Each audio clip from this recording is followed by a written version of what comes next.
My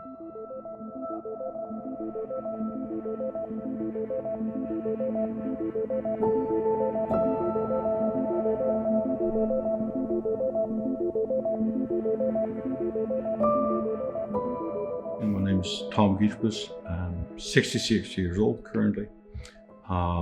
Graduated from the military academy in 1982 as a lieutenant in infantry. After that, I did many different types of jobs within the army, of course infantry, but staff functions, etc., personnel, and did 4 missions, 3 in Bosnia, different types, and 1 in Iraq. That was my last mission. Once I told my dad that I joined, and especially when I told him I was accepted at the Royal Military Academy, it was kind of proud, yeah, for sure. And I remember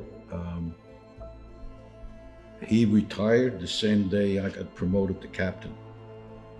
And we have a picture, me as a captain and him in this last day as an active officer, as a lieutenant colonel of the Air Force. We had this nice little quarrels about being Air Force and Army. No, he loved it.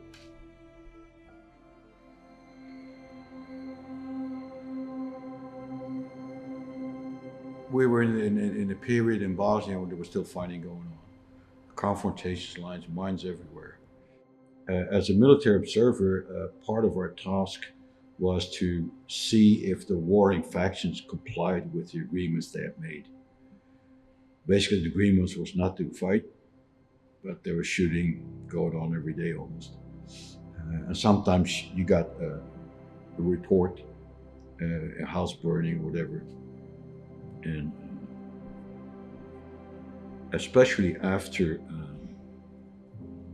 we hit the Claymore, I drove back in a car. I lost one tire. I was driving on the rim, the other one was flat. And when I came driving back at the checkpoint, the bar was closed. And I had 2 wounded guys in the car. And to a certain extent, yeah, I was scared. And afterwards, because I saw the checkpoint and I said, I'm gonna give a shit what happens, I'm not stopping, because I got 2 wounded guys. Luckily, long story, the guy at the checkpoint, Serb checkpoint, opened the bar and went through. After the wounded were taken care of, we got a message that the Serbs were looking for me. And you have to imagine you're a military observer, you're not armed, you have a pocket knife. And then you have moments of, as you say in Dutch, reduced joy. Yeah, those times, okay, they're after me. I mean, they try to blow me up out of the car and they're after me. But the UN said, okay, we're moving you out. The hardest thing during the missions was the fact that you realized that you came from a very peaceful, everything's available McDonald's type of place to a place where people have almost nothing. And especially in my first tour, where I was military observer, and we were unarmed, by the way, a lot in between the local population. And I've had instances that actually these people had barely nothing. Their light was on one crappy candle, and they still wanted to share food with us.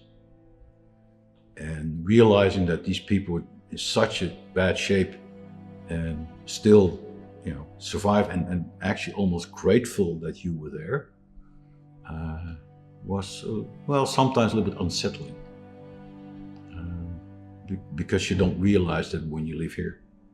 I remember on one of my R&Rs when I came back to Holland, it's a 2-hour flight from Zagreb to Amsterdam. And you coming from that situation, that shit, And you land in Amsterdam and you're standing next to McDonald's and people very upset because the train is 5 minutes late. And you go, I think there are bigger issues and problems in life than your train being 5 minutes late. That difference only, let's say, a 2-hour flight away was very, at least eye-opening. And realizing there's a whole other world out there. And we are very lucky to live where we live. So it was dealing with that situation and to a certain extent frustration. You couldn't do much about it. You could only do it in small things. You were not allowed because we had 3 parties in Bosnia. We were at the first station in the Serb-controlled area. And there were people whose daughter and grandchildren lived 10 miles up the road and they had not seen them for 3 years. The father was poorly, health-wise, needed medicine, etc. And officially we were not allowed to take any goods from one place to the other. We did anyway. Sometimes it was a little tricky at checkpoints. And I was, for example, able to bring that elderly couple some medicine, a pair of glasses for the man, and pictures of their grandchildren. And that's when I realized in those type of missions as a soldier, try to find your satisfaction, maybe the wrong word, but in the small things. We're not going to change politics. We are an instrument of politics. But that's where you can find your satisfaction and make it worthwhile. And on one hand, okay, I did make a difference. Only that small, but I feel I made a difference. And we take it for granted. And it's not, okay, we've been in peace for 80 years now. 80 years ago, Breda was liberated. But it's not. And the trouble is, when you have been in peace for so long and you're used to, let's say luxury, and everything's provided for, and we live in Holland. I mean, when it comes to being provided with everything you need, you're in one of the best places in the world.